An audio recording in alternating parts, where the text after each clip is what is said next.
Amén. Entonces comenzamos con la segunda parte de Éxodo 21, ¿no es cierto? Quedamos en el versículo 28. Vamos a ver del 28 al 32 y seguimos con las leyes, ¿no es cierto?, que Dios le entrega al pueblo de Israel. Del 28 al 32 vamos a leer.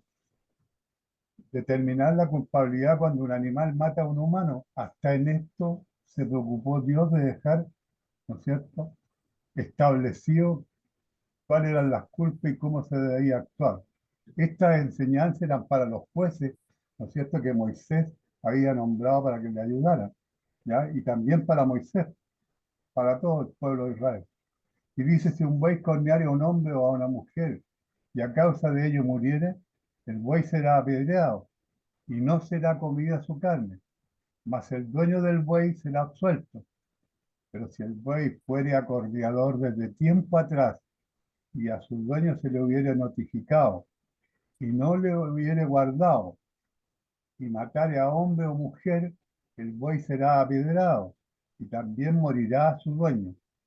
Si le fuere impuesto precio de rescate, entonces dará por el rescate de su persona cuanto le fuere impuesto. O sea, si se hiciera un impuesto por rescate para que no lo maten, ¿no es cierto? Él tiene que pagar ese impuesto y entonces se le dará por rescate de su persona cuando le fuere impuesto. Haya acorneado, dice, a hijo o haya acorneado a hija conforme este juicio, se hará con él. Si el buey acorneare a un siervo o una sierva, pagará a su dueño 30 ciclos de plata y el buey será apedreado. Esta ley, ¿no es cierto?, ilustraba el principio y la intención de negligencia, de tenencia, ¿no es cierto?, de los animales. El propietario de un buey que matara a un hombre no podía ser declarado culpable si el animal no tenía antecedentes de agresión, ¿ya? Sin embargo, si el animal moría y el dueño se le podía sacar provecho de la carne del animal, no se lo podía comer. Ese era el castigo para el dueño del animal por la falta de cuidado con este animal, ¿no es cierto?, que tenía la costumbre de acornear. No podía comerse la carne, nada, no le podía sacar ningún beneficio al animal, ¿no? Esto significaba que ser herido por un buey, ya que los israelitas no tenían otro animal que pudiese matar a un hombre, hermano, ¿ah? Un caballo, por ejemplo, era de lujo extranjero. Y estas leyes servían para mantener el debido odio al asesinato, para que se rechazara el asesinato, ya fuera cometido por un hombre o por una bestia. Y al mismo tiempo castigaba al hombre en la medida de lo posible con la pérdida total de la bestia. O sea, el hombre, si perdía el buey o el animal que fuera el que produjera el daño, ¿no es cierto?, lo perdía totalmente. Ahora, si el buey era mañoso, ¿no es cierto?, y acorneaba permanentemente, y el hombre no le hubiera comunicado a los vecinos, a la comunidad, ¿no es cierto?, el dueño también sería condenado a muerte por haberse quedado callado que tenía un buey que tenía esta costumbre, ¿no es cierto?, de agredir a otras personas. Por fallar en el control del animal, se le castigaba. Y se le fue impuesto el precio de rescate, decía, o sea, a él se le ponía un precio de rescate. Él podía salvar su vida, pero tenía que pagar una cantidad en dinero para poder salvarse de la muerte. Entonces, si él pagaba esa cantidad, salvaba su vida, pero perdía igual el animal. Ahora, si el buey corneaba a un hijo o una hija, conforme a este juicio se hará con él. Porque aquí todas estas instrucciones son para los jueces que tuvo que nombrar Moisés para alivianar su carga, ¿ya? Los mismos principios que eran aplicados en la muerte de un menor, ellos eran tenidos como personas, con los mismos derechos de un adulto, y eso es normal, porque un niño es una persona desde el momento en que nace. Si el buey acorneara un ciervo o una cierva, el dueño tenía que pagar 30 ciclos de plata, o sea, más o menos lo que valía un ciervo, ¿no? Incluso en Israel un esclavo seguía siendo un hombre de sangre, su sangre igual traía culpa, ¿ah? No era considerado menos que eso, menos que un ser humano. Era igual considerado un ser humano y también debía pagarse por el derramamiento de su sangre. De manera significativa, este fue el mismo precio por el que Jesús fue vendido cuando Judas lo traicionó, ¿ya? La restitución que debía pagarse eran 30 ciclos de plata. Y por Cristo se pagó lo mismo a Judas. Pues si vemos Mateo 26:15, y les dijo, ¿qué me queréis dar? Le dijo Judas, y yo lo entregaré. Y ellos le asignaron 30 piezas de plata. O sea, por un siervo cobraba lo mismo que Judas cobró por Cristo. Del versículo 33 al 36 dice, más las leyes concernientes a los principios de negligencia y restitución.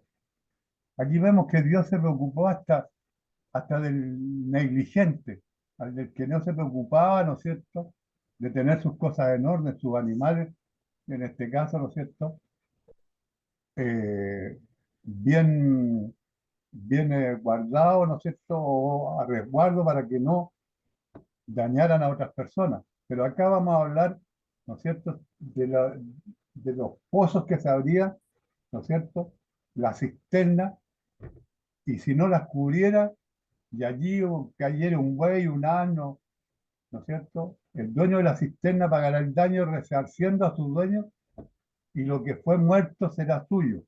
Y si el buey de alguno hiriere al buey de su prójimo, de modo que muriere, entonces venderán al buey vivo y partirán el dinero de él y también partirán el buey muerto. O sea, la mitad de la plata del buey vivo que vendían, más la mitad de la carne del buey muerto, se la repartían. ¿Ya? Más, si era notorio que el buey era corneador, desde el tiempo atrás y su dueño no lo hubiera guardado, pagará buey por buey y el buey muerto será suyo. ¿Qué es lo que pasaba? Tenía que pagar, ¿no es cierto?, resarciendo al dueño de las pérdidas. Eso es lo que le cobraba. Estas leyes comunican al principio de responsabilidad de la consecuencia de la acción de un individuo sobre otro. Eh, Muchas veces en estos tiempos, ¿no es cierto?, vemos que la responsabilidad de las consecuencias de nuestros actos, ¿no es cierto?, no están, no las estamos asumiendo, las estamos evadiendo. El ejemplo dado tenía que ver con la restitución necesaria cuando la excavación de un pozo provocaba la muerte de un animal. Si él le provocaba un daño de la muerte de un animal, tenía que pagarle al animal. ¿Ah? ¿Por qué? Porque no había cubierto el pozo o no había marcado el lugar donde había excavado ese pozo.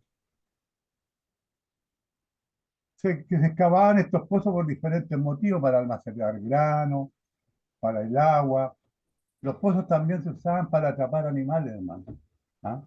En segunda de Samuel 23:20. Después Benaí, hijo de Joaidá, hijo de un varón esforzado grande en proezas de Capsel, este mató a 2 leones de Moab, y él mismo descendió y mató a un león en medio de un foso cuando estaba nevando. Esto nos muestra, ¿no es cierto?, de que existían estos pozos para cazar animales. En Génesis 37:24 también nos muestra si le tomaron y le echaron, a ver si se recuerdan de quién se trata este. A ver. Le tomaron y le echaron en la cisterna estaba vacía y no había en ella agua. ¿De quién José, se mi trata? hermano. De José. ¿Ve? Entonces, acá el Señor le está mostrando cuáles son las responsabilidades a cada persona respecto a sus animales. que esos animales produjeran daño, ¿ya? Hasta esto se preocupó Dios de entregarle a su pueblo. Estas leyes todas requerían que se investigaran, ¿ah? No eran cosas que uno acusaba al otro y le tenía que pagar de inmediato o tenía que cumplir al tiro. No, esto iba a investigación y lo analizaban los jueces. ¿Para qué? Para que la aplicación de la ley en cuanto a los hallazgos de la intención y negligencia. En cierto sentido se trata simplemente de la aplicación de los principios generales de justicia de la equidad, que en este tiempo no lo conocemos. Para un granjero israelita en apuros, un pago justo por la muerte de un buey podría significar la diferencia entre la vida y la muerte, o al menos entre la libertad y la esclavitud por deuda. ¿Se dan cuenta, hermanos, que el Señor de todo se preocupó con su pueblo primogénito? Él, desde que los creó, ¿no es cierto?, de la familia de Jacob, hasta que los traslada desde, hasta que los saca de Israel, de Egipto, ¿no es cierto?, y los traslada hacia la tierra prometida, Él los va cuidando. Él no los deja.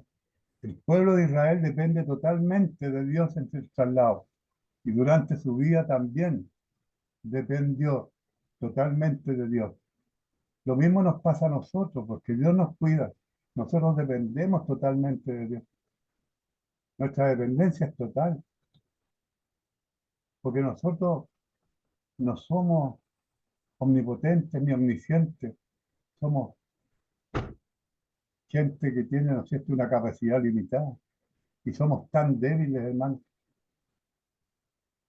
Cualquier enfermedad, cualquier cosa, nos resentimos. Entonces, esto es lo que nos faltaba de este capítulo. Y no sé, alguien que quiera decir, agregar algo, hermano, sobre las leyes. Tenemos muchas más leyes. De aquí vamos a seguir con leyes, varios capítulos más.